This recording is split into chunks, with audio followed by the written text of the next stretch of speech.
Welcome to the Sapna's homeschooling channel. नमस्कार मित्रांनो, मी रवींद्र. मी आज तुम्हाला इयत्ता 7वीचा चौथा धडा कोण व कोणाच्या जोड्या यातील सराव संच 21 सोडून दाखवणार आहे. आता सराव संच 21 मध्ये 3 प्रश्न दिलेले आहेत आपल्याला. पहिला प्रश्न वाचतो मी. कोण ACD हा त्रिकोण ABC चा बाह्यकोन आहे. बघा, हा ACD हा त्रिकोण ABC चा बाह्यकोन आहे. कोण A व कोण B यांची मापे समान आहेत. जर माप कोण ACD हा 140 अंश असेल तर कोण A व B यांची मापे काढा. आता याने सांगितलं की A आणि B चं माप समान आहे आणि हा ACD जो आहे ना हा 140 अंशाचा आहे. तुम्हाला एक लक्षात आलं का, हा बाह्यकोन आहे. बाह्यकोन म्हणजे काय? आपण एक काम करू, आपण ना थोडक्यात हे जरा संकल्पना समजून घेऊ की बाह्यकोन म्हणजे काय असतो आणि बाह्यकोनाचा त्रिकोणाच्या आंतरकोनाशी संबंध काय असतो. हे थोडक्यात जर समजून घेतलं ना तर मग आपल्याला हे प्रश्न सोडवणं काहीच अवघड राहणार नाही. आधी आपण पाहूया की बहुभुजाकृतीचे आंतरकोन आणि त्यांचा एकमेकांशी संबंध काय असतो. आता बघा, त्रिकोणाचे आंतरकोन. आता त्रिकोण ABC मध्ये कोण A, कोण B आणि कोण C हे आंतरकोन आहेत. तर कोण ABC, मापकोन ABC, मापकोन BAC आणि मापकोन ACB हे किती अंश होणार? तर 180 अंश. आपल्याला माहित आहे की त्रिकोणाच्या तिन्ही कोणांच्या मापांची बेरीज ही 180 अंश असते. आता बघा, आपल्याला इथे एक सारणी दिलेली आहे. ओके, सारणीत काय दिले? बाजूंची संख्या. बघा, त्रिकोणाला किती बाजू असतात? 3 असतात आणि त्रिकोणांची संख्या किती होते? 1 होते. या एका त्रिकोणामध्ये एकच त्रिकोण असतो आणि त्याच्या आंतरकोनांची बेरीज किती होणार? आंतरकोनांची बेरीज होते 180 अंश. ओके, पण आता जर आपल्याला आकृती दिली चौकोन, तर चौकोनातील आंतरकोनांची बेरीज आपल्याला काढायची असेल तर आपल्याला 4 कोन मिळतात इथे. पण त्याचा काही आपल्याला असं काही सूत्र नाहीये की त्यांची बेरीज किती होईल. पण आपल्याला हे माहिती आहे की त्रिकोणाच्या आंतरकोनांची बेरीज 180 अंश असते. जर चौकोनात आपण एक अशी रेष मारली काल्पनिक किंवा आपण अशी एखादी रेष मारली तर आपल्याला एका चौकोनात 2 त्रिकोण मिळतात की नाही. आता इथे 2 त्रिकोण मिळालेत ना आपल्याला. मग आपल्याला एक लक्षात येतं की या त्रिकोणाच्या कोणाच्या मापांची बेरीज किती होणार? 180 अंश. आणि या कोणातील मापांची बेरीज किती होणार? 180. म्हणजे चौकोनातील कोणांच्या मापांची बेरीज किती होणार? तर 180 गुणिले 2 म्हणजेच 360 होणार. ओके, एवढं लक्षात आलं. आता आपल्याला जर समजा पंचकोनाची आकृती दिली आपल्याला, तर आपल्याला एक लक्षात आहे की जर पंचकोनाची आकृती असेल ना तर आपण जर एखादा बिंदू पकडला, त्याच्या आसपासचे 2 बिंदू जर जोडले एकमेकांना, परत मग हा अशा प्रकारे जोडला किंवा अशा प्रकारे जोडला, तर साधारणपणे 3 त्रिकोण आपल्याला मिळतात एका पंचकोनामध्ये. तुम्ही काढून बघा, एखादी पंचकोनाची आकृती तयार करा आणि त्याचे त्रिकोण किती बनतात ते बघा, तर आपल्याला 3 त्रिकोण मिळतात. तुम्ही कुठलेही बिंदू कसेही जोडा, 3 त्रिकोण आपल्याला मिळतील. जर 3 त्रिकोण मिळाले तर आपल्याला एक लक्षात येतं की या त्रिकोणातील मापांची बेरीज, कोणाच्या मापांची बेरीज किती येणार? 180 अंश. या त्रिकोणातील कोणाच्या मापांची बेरीज किती येणार? 180. आणि याच्यातील पण कोणाच्या मापांची बेरीज 180 येणार. म्हणजे जर पंचकोनाच्या कोणाच्या मापांची बेरीज काढायची असेल तर 180 अधिक 180 अधिक 180 म्हणजे 180 गुणिले 3 बरोबर 540 अंश. आता बघा षटकोन. षटकोनाचे बघा इथे किती बाजू आहेत? 1 2 3 4 5 6. आता आपण जर याचे बिंदू जोडले ना तर आपल्याला 4 त्रिकोण तयार करता येतात. ओके, तुम्ही कुठूनही सुरुवात करा, तुम्हाला 4 त्रिकोणच बनणार याच्यामध्ये. आणि जर आपण 4 त्रिकोण तयार केले ना तर तुम्ही बघा, याच्या मापांची बेरीज होणार 180, या त्रिकोणाच्या मापांची बेरीज 180, या त्रिकोणाच्या मापांची बेरीज 180 आणि या त्रिकोणाच्या मापांची बेरीज 180. म्हणजे किती होणार? तर 180 गुणिले 4. ओके नाही, आणि 180 गुणिले 4 बरोबर किती? तर 720. 18 चूक 72. एक शून्य लावला आपण. आता तसंच आपण आता पुढच्या आकृतीकडे जाऊ. हे बघा, इथे सप्तकोनाची आकृती. सप्तकोनात किती बनणार? आता इथे तुम्हाला मोजण्याची गरज नाही. बघा, एक लक्षात येतं आपल्याला इथपर्यंत आता बघितल्यावर की कुठलीही जी आकृती असते, बहुभुजाकृती जी म्हणतो, म्हणजे चौकोन, पंचकोन, षटकोन, त्याच्यामध्ये जे त्रिकोण तयार होतात ना ते त्याच्यापेक्षा 2 ने कमी असतात. जितक्या त्याच्या बाजू आहेत ना त्या बाजूंपेक्षा 2 बाजूंनी कमी असतात. म्हणजे बघा, पंचकोनात त्रिकोण किती बनतात? तर 3. म्हणजे 5 वजा 2 बरोबर 3. चौकोनात किती बनतात त्रिकोण? तर 2. 4 वजा 2 बरोबर 2. षटकोनात 6 वजा 2 बरोबर 4. सप्तकोनात 7 वजा 2 बरोबर 5. म्हणजे ह्याचं उत्तर किती येतं? 180 गुणिले 5 बरोबर 900 अंश आहे की नाही. आता बघा अष्टकोनाच्या बाजूंची अष्टकोनामध्ये किती त्रिकोण बनणार तर 6. म्हणजे हे एक लक्षात ठेवा संबंध की जितकी भुजाची आकृती असते ना त्याच्यामध्ये 2 वजा करायचे तेवढे त्रिकोण आपल्याला मिळतात. त्याच्यामध्ये आपल्याला इथे लिहून दिलेले आहे. लक्ष द्या की बहुभुजाकृतीमध्ये वरील प्रमाणे तयार झालेल्या त्रिकोणांची संख्या ही त्या बहुभुजाकृतीच्या बाजूंच्या संख्येपेक्षा 2 ने कमी असते. ओके. आता बाह्यकोन म्हणजे काय असते ते समजून घेऊ आपण. आता इथे त्रिकोण दिला बघा, त्रिकोण ए बी आणि सी. जर आपण या त्रिकोणाची कोणतीही एक बाजू जर वाढवली, ओके, जसं आता इथे बघा ही बाजू इकडे जी एसी बाजू आहे ती पी बिंदूपर्यंत वाढवलेली आहे, किंवा ए बी बाजू आहे क्यू बिंदूकडे वाढवली आहे, किंवा बीसी बाजू ही पुढे डी बिंदूपर्यंत वाढवली आहे. इथे बघा त्रिकोण एबीसी ची बाजू बीसी आकृतीत दाखवल्याप्रमाणे वाढवली तर एसीडी हा नवा कोन त्रिकोणाबाहेर तयार होतो. बघा ही बाजू वाढवल्यामुळे इथे कोन एसीडी हा एक बाह्यकोन तयार झाला की नाही. इथे आपला असा एक बाह्यकोन तयार होतो. ओके. बघा मग कोन एसीडी हा त्रिकोण एबीसीचा बाह्यकोन आहे. कोन एसीडी व कोन एसीबी हे रेषीय जोडीतील कोनांची जोडी आहे. बघा तुम्ही लक्षात घेतलात ना तर बी आणि डी ही एक रेषा आहे. मग त्या रेषेवरती एसीबी आणि एसीडी हे 2 रेषीय जोडीतील कोन होतात की नाही. म्हणजे या दोघांची बेरीज किती असणार 180 अंश. तसंच कोन पीएबी व कोन क्यूबीसी हेही त्रिकोण एबीसी चे बाह्यकोन आहेत. बघा आता इथे पीएबी आणि क्यूबीसी हे पण 2 बाह्यकोन दिलेले आहेत. ओके. तर त्रिकोणाची एक बाजू वाढवल्यावर जो कोन त्रिकोणाच्या लगतच्या आंतरकोनाशी रेषीय जोडी करतो त्या कोणाला त्रिकोणाचा बाह्यकोन असे म्हणतात. ओके. म्हणजे एखादी बाजू वाढवल्यानंतर कोणती एखादी बाजू बघा आता आपण इथे सर्व बाजू वाढवलेल्या आहेत त्यामुळे इथे भरपूर कोन तयार होतात. आता ए हा कोन ए, कोन बी, कोन सी, कोन डी, कोन ई, कोन एफ हे सगळे बाह्यकोन आहेत. कारण कोणतीही एक बाजू वाढवल्यावरती जो कोन तयार होतो आणि जो त्याच्या लगतच्या आंतरकोनाशी रेषीय जोडी करतो ना त्याला बाह्यकोन असे म्हणतात. आता शेजारील आकृतीमध्ये त्रिकोणाचे बाह्यकोन दाखवले आहेत. A B C D E F हे त्रिकोण पी क्यू आर चे बाह्यकोन आहेत. प्रत्येक त्रिकोणाला याप्रमाणे 6 बाह्यकोन असतात. तुम्ही कोणताही त्रिकोण काढला ना तर त्याला 6 बाह्यकोन असणार आहेत एवढं लक्षात येतं आपल्या. आता बाह्यकोनाचा जो गुणधर्म आहे ना तो आपण पाहूया. बाह्यकोनाचा गुणधर्म एकदा कळला ना की मग आपण आपला उदाहरण सगळं सोडवायला घेऊ. बघा इथे काय दिले की शेजारील आकृतीत कोन पी आर एस हा त्रिकोण पी क्यू आर चा एक बाह्यकोन आहे. बघा आता हा पी आर एस हा या त्रिकोणाचा बाह्यकोन आहे. ओके. आणि कोन पी आर क्यू हा त्याचा लगतचा आंतरकोन आहे. इतर 2 आंतरकोन म्हणजे कोन पी व क्यू हे कोन पी आर एस पासून लांब म्हणजेच दूरचे आहेत. कोन पी व कोन क्यू यांना पी आर एस चे दूरस्थ आंतरकोन म्हणतात. बघा आता जो कोन आहे ना हा पी आर एस हा बाह्यकोन आहे आणि हा त्याचा लगतचा आंतरकोन आहे पी आर क्यू. आणि उरलेले जे 2 कोन असतात ना त्यांना दूरस्थ आंतरकोन म्हणतात कारण ते लांब आहेत. या कोनापासून पी आर एस पासून हे लांबचे आहेत म्हणून यांना आपण काय म्हणणार दूरस्थ अंतरकोन. ओके. आता ह्या कोनाचं म्हणजे पी आर एस चा ह्या 2 कोनांशी संबंध असतो क्यू पी आर आणि पी क्यू आर शी. तो संबंध काय असतो आता आपण पाहूया. बघा आपल्याला एक माहिती आहे इथे जो हा त्रिकोण आहे ना कोन पी आर क्यू आणि हा पी आर एस हे रेषीय जोडीतील कोन आहेत. म्हणजे त्या दोघांच्या मापांची बेरीज किती असणार तर 180. बघा इथे लिहिले मापकोन पी आर एस व मापकोन पी आर क्यू बरोबर किती 180 अंश कारण ते रेषीय जोडीतील कोन आहेत. आता दुसरा एक गुणधर्म आपल्याला माहिती आहे का की त्रिकोणाच्या तिन्ही कोनाच्या मापांची बेरीज किती असते 180.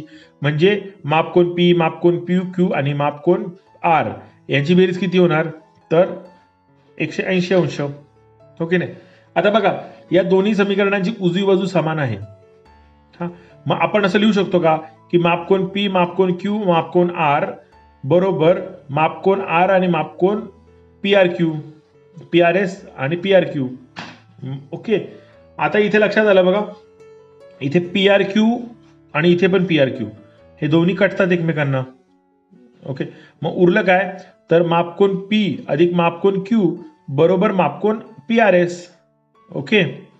म्हणजेच इथे आपल्या काय लक्षात येतं की या दोन्ही कोनांच्या मापांची बेरीज ही या कोना एवढी आहे. म्हणजे मापकोन पी आर एस बरोबर मापकोन क्यू पी आर आणि अधिक मापकोन पी क्यू आर या दोन्ही कोनांच्या मापांची बेरीज या मापा एवढी येणार आहे. ओके, आता आपल्याला ह्याचा जो बाह्य कोनाचा गुणधर्म आहे ना तो व्यवस्थित समजलेला आहे. आपण आता पहिलं उदाहरण सोडवायला घेऊया. आपल्या प्रश्न 1 मध्ये दिलेली माहिती काय काय आहे तर आकृतीवरून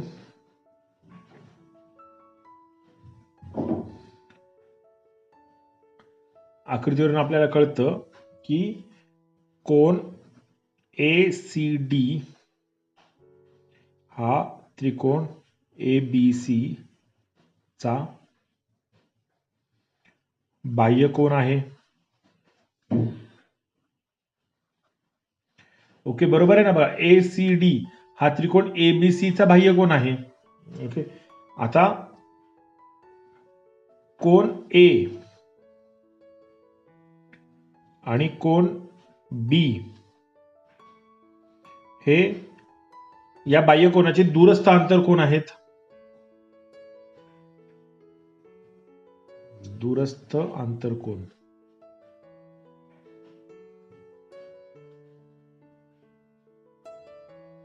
आहेत. एवढं समजलंय ना तुम्हाला. आणि आपल्याला अजून एक माहिती दिलेली आहे की माप कोन A बरोबर माप कोन B बरोबर x अंश. ह्याचा अर्थ काय की इथे आपल्याला सांगितलंय की हे A चं माप आणि B चं माप हे समान आहे म्हणून आपण त्याला x अंश मानू. ओके, पण हे दोन्ही समान असल्यामुळे मापकोन A चं माप पण x अंशच आणि मापकोन B चं माप पण x अंशच. ओके, आता आपण पुढे जाऊ. आता दूरस्थ अंतर कोनाच्या नियमाप्रमाणे माप कोन A अधिक माप कोन B बरोबर माप कोन ACD दूरस्थ अंतर कोन. हा बाह्य कोनाचा गुणधर्म आहे की नाही की दूरस्थ अंतर कोनाच्या मापांची बेरीज ही बाह्य कोनाच्या मापा एवढी असते. म्हणून आता मापकोन A किती आहे x, मापकोन B किती आहे x बरोबर मापकोन ACD किती आपल्याला दिलेला आहे इथे 140 अंश. 140 एवढ्या लक्षात. आता x अधिक x किती होतात 2x बरोबर 140 आणि x ची किंमत काढायची असेल ना आपल्याला तर हा जो 2 आहे ना हा बरोबर चिन्हाच्या पलीकडे जाणार, हा इथे गुणाकारामध्ये हा इथे भागाकारामध्ये जाणार म्हणजे 140 भागिले 2 बरोबर 70. ओके, लक्षात आलं. म्हणून माप कोन A बरोबर माप कोन B बरोबर आता x ची किंमत आपल्याला काय मिळाली 70 आणि कोणाचं माप आहे म्हणून अंश. ओके, आपलं पहिलं गणित सोडून झालेलं आहे. आता दुसरं गणित बघा. सराव संच 21 मधलं दुसरं गणित आहे. शेजारील आकृतीतील कोनांची मापे पाहून त्यावरून उरलेल्या तीनही कोनांची मापे लिहा. ओके, आता ही आकृती बघा आपल्याला काय सांगते. इथे एक रेषा आहे FC, एक रेषा आहे BE आणि एक रेषा आहे AD. या तीनही रेषा एकमेकींना एकाच बिंदूत छेदतात आणि त्यामुळे काय झालेलं आहे तर इथे कोन तयार होतात. ओके, 1 2 3 4 5 6 कोन तयार होतात आणि इथे कोनाची माप दिलेत बघा. काय कोन FOE चं माप आहे 4y. मग EOD चं माप दिलेलं नाहीये हे आपल्याला शोधायचंय. मग COD चं माप किती 6y. मग BOC चं माप दिलेलं नाहीये शोधायचंय. AOF चं माप नाही दिले ते शोधायचंय आपल्याला आणि AOB चं माप आहे 8y. म्हणजे इथे आपल्याला एका कोणाचं माप 4y माहित आहे, एका कोणाचं माप 8y आहे आणि एका कोणाचं माप 6y आहे आणि बाकीची 3 माप शोधायची. ओके, प्रश्न 2 ची ही आकृती मी जशी तशी माझ्या वहीत काढून घेतलेली आहे. आता तुमच्या पुढे एक प्रश्न पडला असेल की इथे तर एका पण कोणाचं माप दिलेलं नाहीये, फक्त इथे 4y दिले 6y दिले 8y दिले. मग आपण ऍक्युरेट माप शोधायची कशी, कारण ह्यांना तर माप काढून दाखवायचे. तर तुम्हाला दोन संकल्पना इथे माहीत पाहिजेत. एक म्हणजे रेषीय जोडीतील कोन आणि एक म्हणजे विरुद्ध कोन. तुम्हाला एक माहिती आहे का, विरुद्ध कोनांच्या मापांची बेरीज ही समान असते. जसं की हा कोन AOB आणि हा कोन EOD हे एकमेकांचे विरुद्ध कोन आहेत. तर यांच्या मापांची बेरीज ही समान असणार आहे. तसंच BOC आणि FOE किंवा EOF हे एकमेकांचे विरुद्ध कोन आहेत. तर यांच्या मापांची बेरीज पण समान असणार आहे. आणि दुसरं म्हणजे जेव्हा एक रेषीय कोन म्हणतात ना, जसं की आता FOA, AOB आणि BOC हे एका रेषेवरती स्थित कोन आहेत. ह्या तिघांना जोडलं तर तिन्ही कोनांना जर मापाची बेरीज केली तर आपल्याला एक कोन मिळतो. तो कोन आहे FOC आणि हा एक रेषा आहे, म्हणजे याची बेरीज किती असणार आहे, 180 अंश. म्हणजे FOA, AOB आणि BOC यांची बेरीज किती येणार, 180 अंश. आलं का लक्षात? म्हणजे आता इथून पुढे आपलं गणित सोडवणं सोपं आहे की नाही.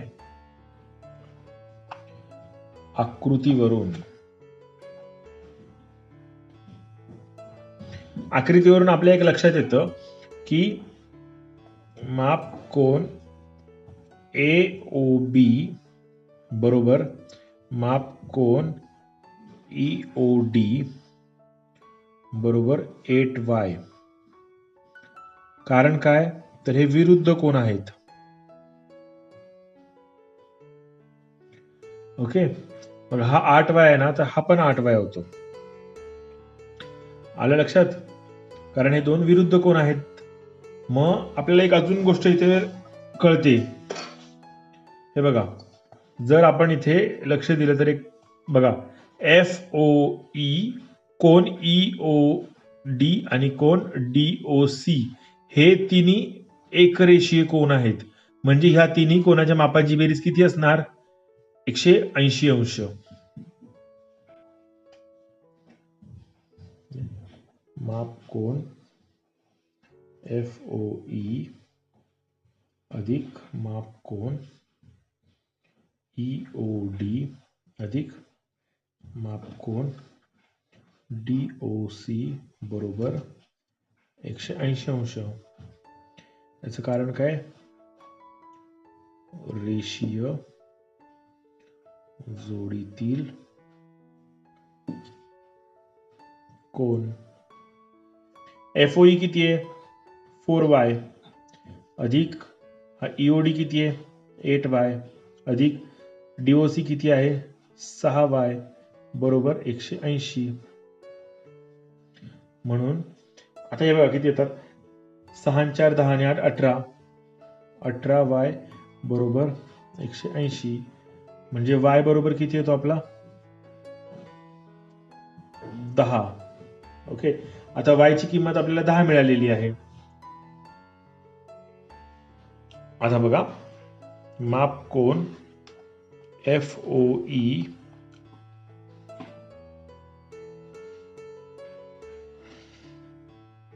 बरोबर माप कोन BOC बरोबर 4y. याचं कारण काय, विरुद्ध कोन. विरुद्ध कोनाच्या मापांची बेरीज समान असते की नाही. म्हणून FOE आणि BOC चं माप 4y. आता 4y म्हणजे किती, 4 गुणिले y ची किंमत किती आहे, 10. 4 गुणिले 10 म्हणजे 40 अंश. ओके,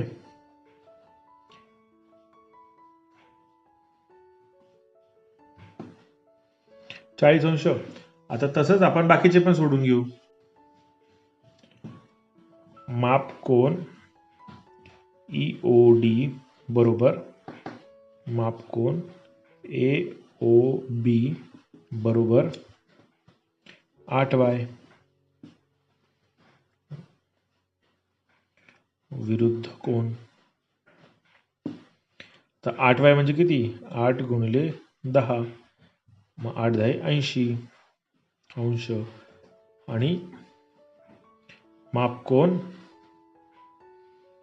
DOC बरोबर माप कोन AOF बरोबर 6y म्हणजे 6 गुणिले 10 बरोबर 60 अंश. आपल्याला सर्व कोणाची मापं मिळालेली आहेत की नाही. विरुद्ध कोण आले लक्षात. आपण पुढचं गणित सोडवू आता. आपण सराव संच 21 मधलं शेवटचं गणित बघूया. शेवटचं गणित काय आहे तर त्रिकोण ABC या समद्विभुज त्रिकोणात कोण A व कोण B यांची मापे समान आहेत. कोण ACD हा त्रिकोण ABC चा बाह्य कोन आहे.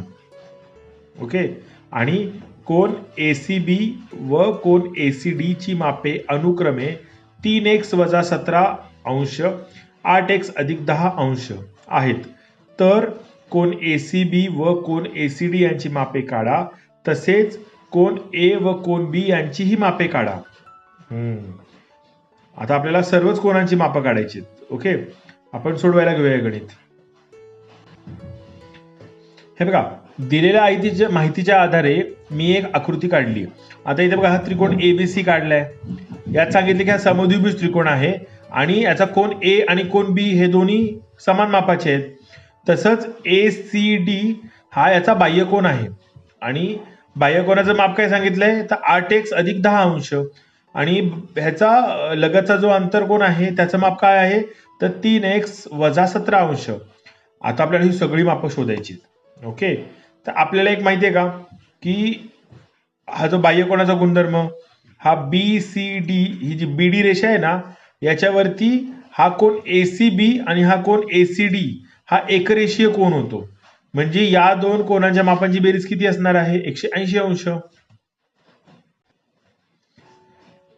म्हणून काय लिहिणार आपण माप कोन ACB अधिक माप कोन ACD बरोबर 180 अंश. रेषीय कोन. आलं का लक्षात. हे दोन्ही रेषीय कोन आहेत म्हणून यांच्या मापांची बेरीज किती झाली 180 अंश. आता माप कोन ACB किती दिलेला आपल्याला तर 3x - 17 हो. आणि बेरीज करायची आपल्याला. माप कोन ACD किती आहे 8x + 10 बरोबर किती 180. इथपर्यंत कळलंय सगळ्यांना. म्हणून आता आपण एक कंस सोडवू. बघा होणार 3x - 17 कंसाच्या बाहेर अधिकचं चिन्ह आहे म्हणून अधिक 8x + 10 बरोबर 180. आता बघा आपण हे 17 आणि 10 हे बरोबर चिन्हाच्या उजवीकडे घेऊन जाऊ. म्हणून काय होणार 3x + 8x बरोबर 180 आहेत तसे लिहिले. हे -17 आहेत ना इकडे आल्यावर काय होणार +17 होणार आणि +10 इकडे गेल्यावर काय होणार -10. बघा कोणती संख्या बरोबर चिन्हाच्या पलीकडे जाणार त्याचा जो संबंध असतो ना इथे बेरीज आहे गुणाकार आहे तो उलट होतो इथे. म्हणजे बेरीजचं इथे वजाबाकी होणार आणि गुणाकाराचा इथे भागाकार होणार. आता 180 + 17 - 10 किती झाले 187.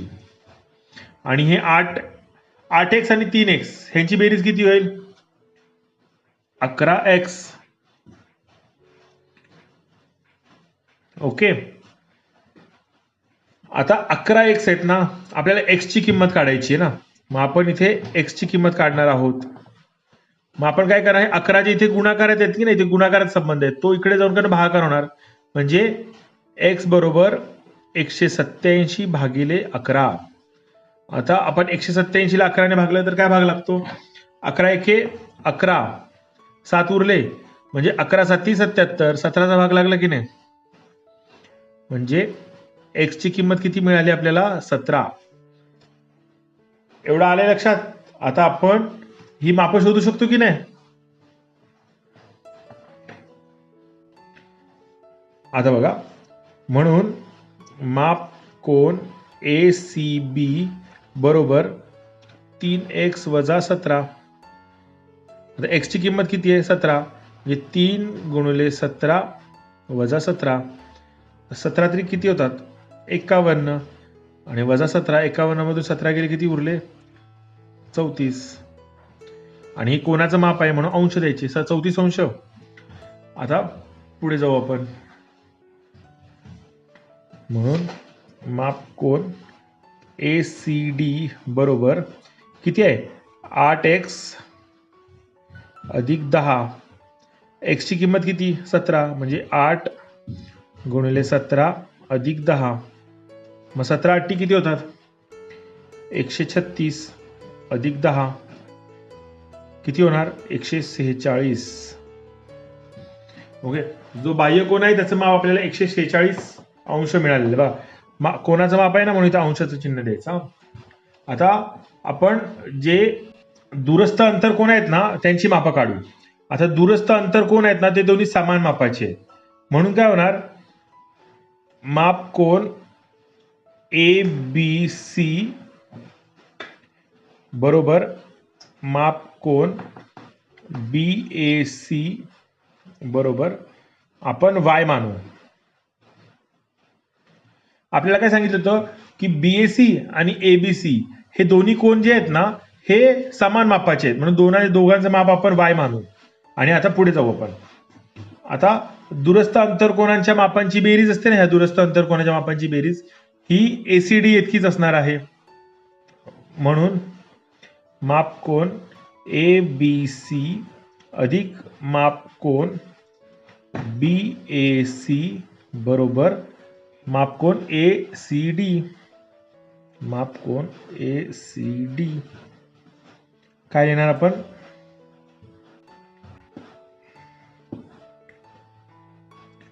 दूरस्थ आंतरकोन. एवढं लक्षात आलं?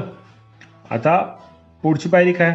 आता ABC आणि BACचं माप हे समान आहे आणि आपण ते Y मानलेलं आहे म्हणून Y अधिक Y बरोबर आणि ACDचं माप किती आलं आपलं?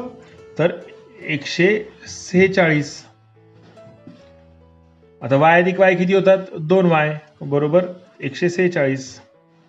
Y ची किंमत काढायची ना, मग 2 इथे गुणा करायचं, पलीकडे जाऊन भागाकारात जाणार ते.